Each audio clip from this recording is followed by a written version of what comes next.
people of the interwebs, it is I, AJ, and this is the Mighty Glue Stick. Thanks for joining me. So today I'm going to cover in some circles, it's a relative of the Rust monster. In others, it's a wholly different monster. And it's tying in with my delving into the monsterology of different planes of existence. And since my current campaign just visited there the other day and dealt with one of the residents, I thought this would tie in nicely, and it sort of suits me to do some research on the place. So I'm going to be talking about the Rust Dragon and the plane of Acheron. Now, Acheron is it's a place from actual mythology, but in the D&D universe, it's a place of lawfulness. It's a very, very ancient set of universes which are bordering each other so that you can basically cross over from one to the other. It's a vast realm of air where there is no wind, so there's no relative motion outside of these large blocks of metal that are moving in relation to each other, and occasionally they collide. But it is as it's a lawful dominant plane, while it appears to be random, is in fact not. There's a slow but inexorable wearing down effect in the plane of Acheron. So these large, huge blocks get smaller and smaller as you go to the various universes. So in the Acheron or Claghanan, there's these great big blocks that occasionally bound into each other or just touch against each other and move off. And each one is continent or even world-sized, and they house many, many tunnels, and most of the life that goes on in this plane is actually under the surface of these blocks, with on the surface a cragged, rusty landscape of jagged mounds and divots, and armies, great armies, wheel around in various formations and things, engaged in constant, almost autonomous warfare with no real reason behind it anymore. So Acheron has its origins back when the universe was basically divided up into law and chaos, and good and evil hadn't really become concepts or dividing factors in and of themselves. So Acheron is law, where it's on its way towards evil, where law has engaged in combat against chaos, and where the shininess has worn off lawfulness, and evil becomes a necessity in order for law to win. And that's really the central tenet of the feel of Acheron is tyranny, the tyranny of warfare, the tyranny of combat. And the locals who live there will recognize that in your average murder hobo player character that shows up there. If they do, they will see that occasionally combat is done for selfish reasons. And in the case of adventurers, that selfish reason is monetary gain for itself. So they're not following a noble ideal all the time, and sometimes they murder things just out of necessity for their own goals and their own aspirations, and that is a sticky slope that leads to the infernal planes. So it's a lawful plane, which is not lawful evil per se. It's a neutral lawful. So it's a plane of tyranny, and this is one of the reasons why Bane, the god of tyranny, makes his home in Acheron. So he's got a great big fortress there. So let's get into the Rust Dragon, and the reason why it's kind of iffy. It's one of those creatures where there's a couple of different versions of it, depending on what you play. So if you're a Planescape sort of a player, your version of a Rust Dragon will be somewhat different from the later editions, and where they talk about planar dragons in relation to the rest of Dragonkind. So I am sort of on the fence, and I quite prefer the Planescape version. Planescape in many ways is a very cool setting, and a lot of the things in it make a lot of sense. And I like the narrative of the relationship between the Rust monster and the Rust Dragon of the Planescape setting, and I'll tell you why. So if you look at the picture of this critter, it's got a lot of features in common with an insectoid, sort of crossbred with a dragon. And as a planar dragon, they're somewhat different. They have a more sort of uniform body type. They look more generic dragony with extra features added on there that are kind of weird. And In the Planescape setting, there's all sorts of different rust dragons. So they're native to Acheron, and they're what happens when dragon's energy. So it's when something comes to the plane and absorbs a lot of the planar energies and embodies itself as a living magical being, which is really what dragons are in D&D. They're this embodiment of magic. So it's said that the rusting metal cubes of Acheron are transient, and they're another stage of something to come. And also the nature of the rust monster in D&D is a juvenile stage of a much greater being that comes later. So somehow, at some point in their life cycle, the rust monster in Dungeons and Dragons feels a pull to be drawn to Acheron somehow. They get there somehow. They make a planar doorway, or they find a planar doorway and flood through. And then they basically gorge themselves on the almost unlimited amount of metal that can be found on these continent-sized metal blocks that are floating around. And they go into a cocoon. They weave themselves a rusty cocoon. And when they come out, they've been transformed by the planar energy into a rust dragon.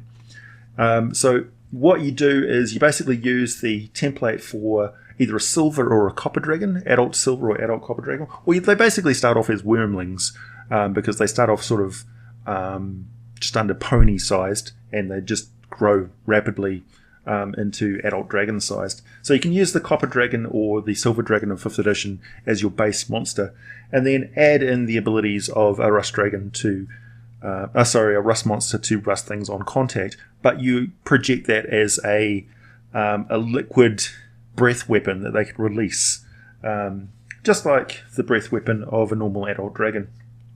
So instead of their acid breath for the copper dragon, it would be a rusting breath, with exactly the same rules as per the rust monster. Just up the DCs according to the age of the dragon, increase the armor class, hit points, that sort of thing.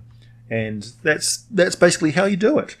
So they're kind of cool. The rust dragons are very similar in appearance to normal dragons, though they're more insectoid, as I mentioned. The difference is only apparent in a few areas. So the rust dragon's wings resemble those of a butterfly, and most normal dragons don't have antennae, but rust dragons do. And also, the rust dragon's teeth are jagged parts of its exoskeleton rather than separate pieces of the creature's body. So that instead of teeth, they're more an extension of the jaw itself. And the rust dragon looks much more like a metallic dragon, but its skin is pitted and corroded looking. And that's no relation to its effectiveness. It's still highly mobile and very, very strong armor. But it's got that corroded look to it, rusted look to it, or verdigris. So, but other than that, they have all the different appearances of, say, silver dragons look like they've got sort of blackened silver armor, whereas brass dragons become tarnished and discolored, and copper dragons become green tinted with that greenish verdigris. And yeah, that's the same sort of pattern for all rust dragons. Whatever metal base, it's become oxidized. And so you can use that basis for any one of them, and any rust monster can transform into any type of dragon. But they're all that metallic sort of dragon. And they're typically solitary. And so the relationship between rust dragons and rust monsters, sages say, and they're not far off. It's been determined that rust monsters are insectoid in origin, that they hatch in droves of eggs and they are left to fend for themselves. Well, in the version that I had, they actually gestate one offspring, much like a mammal does. So rust monsters don't... most rust monsters don't survive to adulthood, and fewer still to old age. And those that do survive somehow make their way to Avalas on Acheron, where they find an isolated tunnel in one of the vast rusty cubes and begin a feeding frenzy. After a year of gorging themselves, they make cocoons of spun metal around themselves and enter into a 3-year hibernation. When this time has expired, they burst forth from the hardened cocoon as hatchling rust dragons. It's not known if rust monsters are native to Acheron originally, or if they originally came from the Prime and were somehow mutated into dragons by the magical nature of Acheron itself. Regardless, they're here now, and they're here to stay. There's never been a documented case of a rust dragon leaving the plane once it arrives there, and it's not entirely clear what purpose they serve, save to roam the metal cubes. Some of the natives gather the rust cocoons and raised the rust dragons as pets. Perhaps the long hibernation under the watchful gaze of these native creatures has an effect on the metamorphosis of the creatures. And for the rust dragons that hatch under the care of natives, they tolerate the presence of others of their kind and others, natives of the plane, and they just roost with them and return to them after they go off and feed and things. So yeah, it's quite interesting. Whereas in other regards, like in other versions of the game, they're essentially just a draconic creature native that's become naturalized to Acheron. So yeah, but again, there's a rust dragon version of different metallic dragons. They're just a different planar version of the same sort of template, and that same division exists. So yeah, but they have a rusting bite and that breath weapon, and they have resistance to metal, because in the dragon the rusting aura is so intense that it's actually magical in nature. It's no longer a bacterial thing. It's actually part of their aura. So they have a screen of rusting, oxidizing, so that they actually become resistant to metal that hits them, because they rust it before it even gets to them. So that's rust dragons for you. Now, Acheron is a really cool plane. I quite like it, and because it's one of those planes which is very weird because it has different laws of physics. So it was mentioned for the first time in article Planes, the Concept of Spatial, Temporal and Physical Relationship in D&D from the Dragon magazine number 8. That was 1977. And it's mentioned again in the appendix of the Known Planes of Existence in the original first edition AD&D Player's Handbook, published in 1978. So yeah, it's listed as one of the nether planes, the lawful evil neutrals. So Acheron is an eternal battlefield of endless conflict. It's a plane of law where conformity takes precedence over any thoughts of good. So it's not necessarily evil, it just grinds you down. So you just don't have time to be good or evil. Evil is a necessity. You just get by. You just have to fight. You don't know why anymore. You just do. And everything in that plane is sort of geared around it. Imagine that the cubes are like spaceships. Life is harsh. The ecology of those internal environments it's not inimical to life, but it's not exactly supportive of it either. It's tenuous at best. So life is hard. You eat fungus. You don't have the luxury of choice. Water is scarce. People are recycled. And everything is regimented and strictly lawful. If you don't maintain things, they break and they can't be fixed. So there's an entropic sort of a nature to it, where, things are just done a certain way, and woe betide anybody who gets in the way, because if you're not part of the system, then you quickly perish. But of course, if you're a native of the plane, you're just recycled and rise again due to the power of the divine influence, and you're once again battling and trying to survive and fight and win victories that really mean nothing. So, each layer of the plane consists of a huge number of iron cubes of varying size, from continent size to almost small island sizes. So these are geometric shapes. They're typically cube-shaped in the higher reaches of Acheron and Avalis.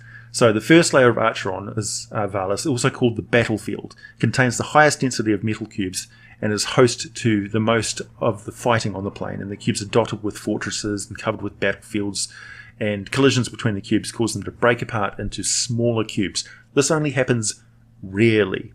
The smallest cubes typically represent the oldest parts of the layers. So the smallest cubes will be battlefields and sites of importance, almost like massive battleship fortresses. They're not steered by anything, but they just naturally follow an order where they come into conflict constantly.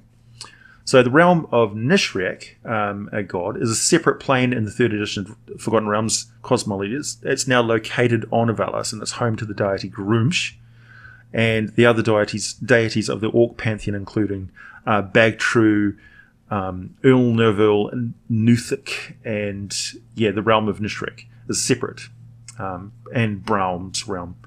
The High Fortress is Navalis. The Citadel of Scourgehold, the realm of Hextor, the god of tyranny and half-brother of Heronius, is also located there, and he basically holds sway over his legions as they train in a vast, great Colosseum hollowed out in the side of a great prism.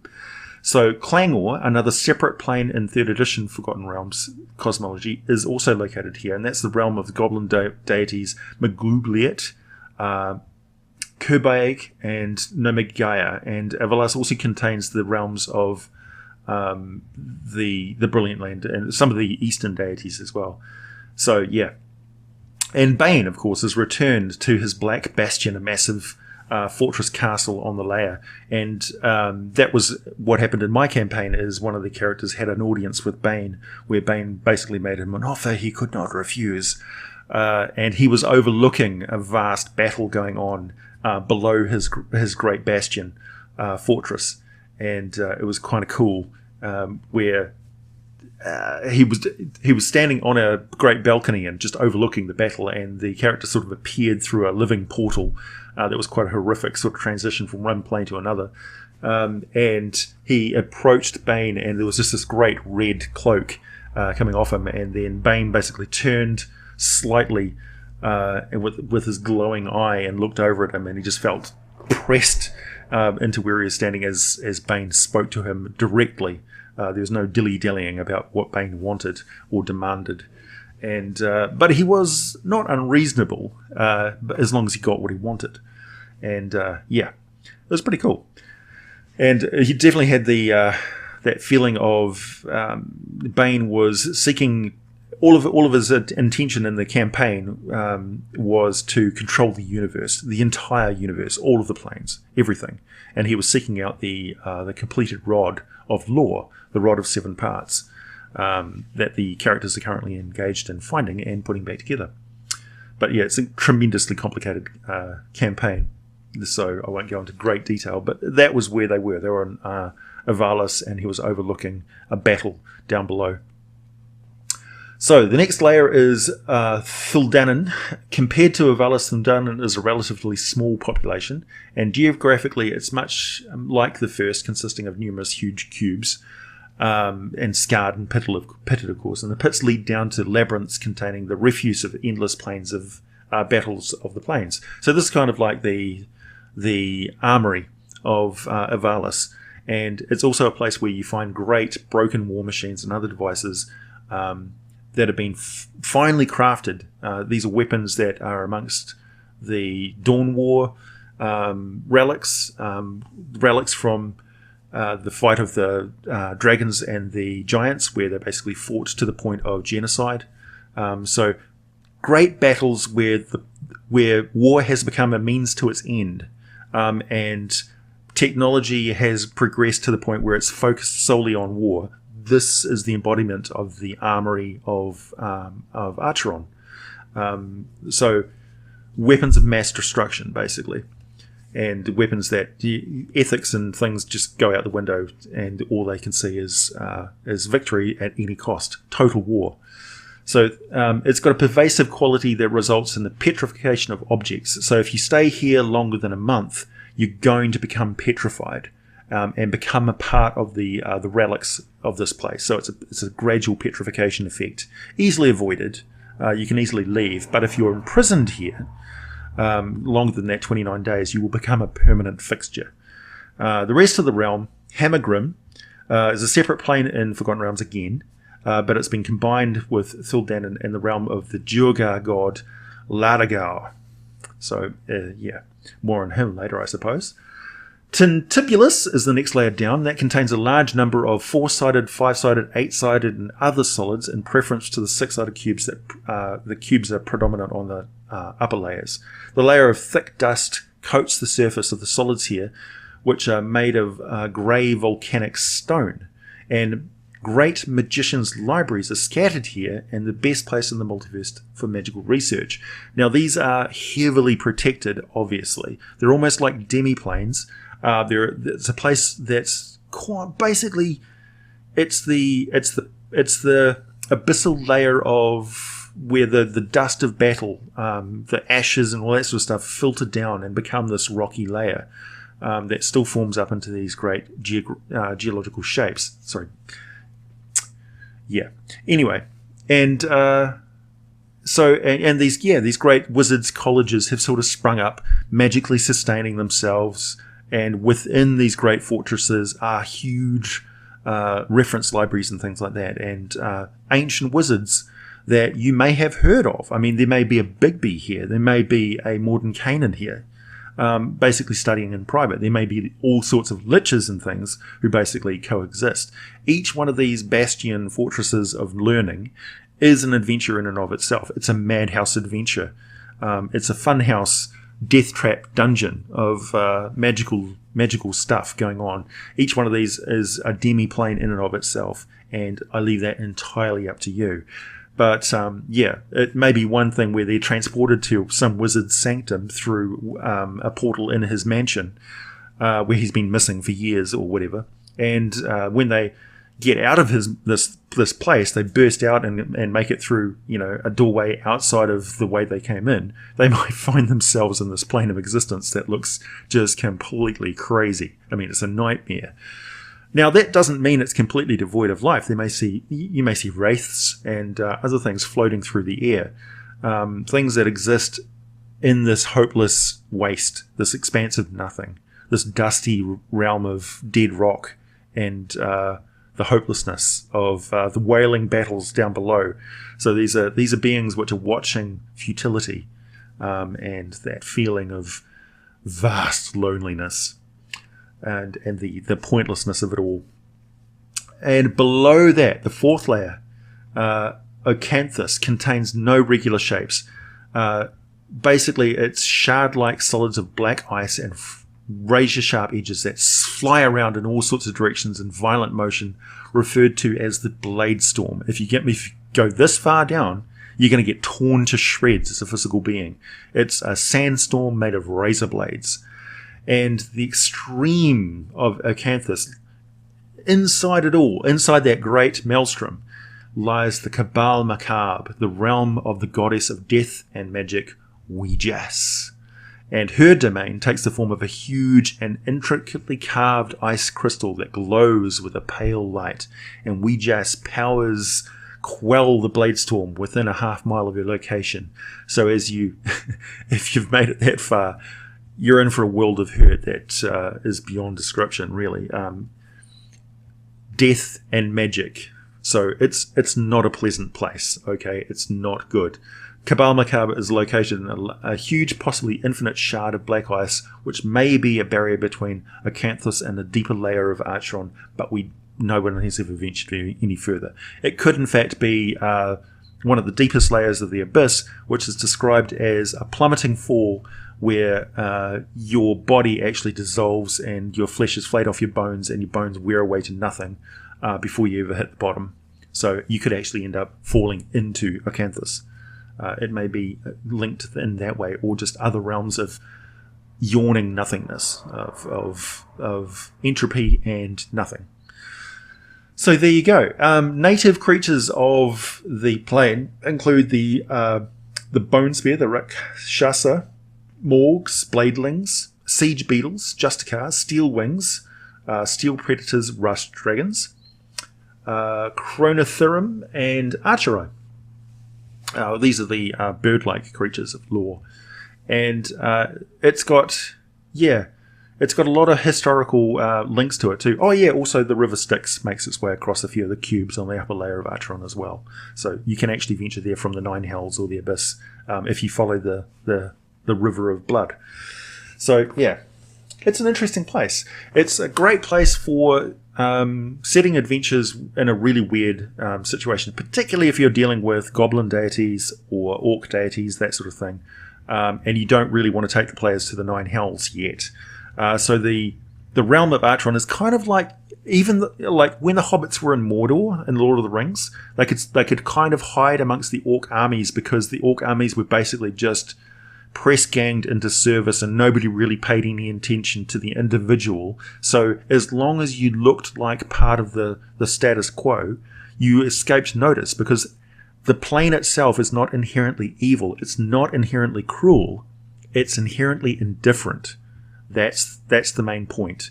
It's inherently pointless law. It's drudgery. It's the foot soldier bitching, moaning, griping, but carry on anyway because you're just going to get the bash if you don't. It's because it's the way it is. It's following law to the point of drudgery. That's Acheron. And yeah, the Rust Dragon is a part of that. Thanks for listening, everybody. I'll be back with another video very shortly.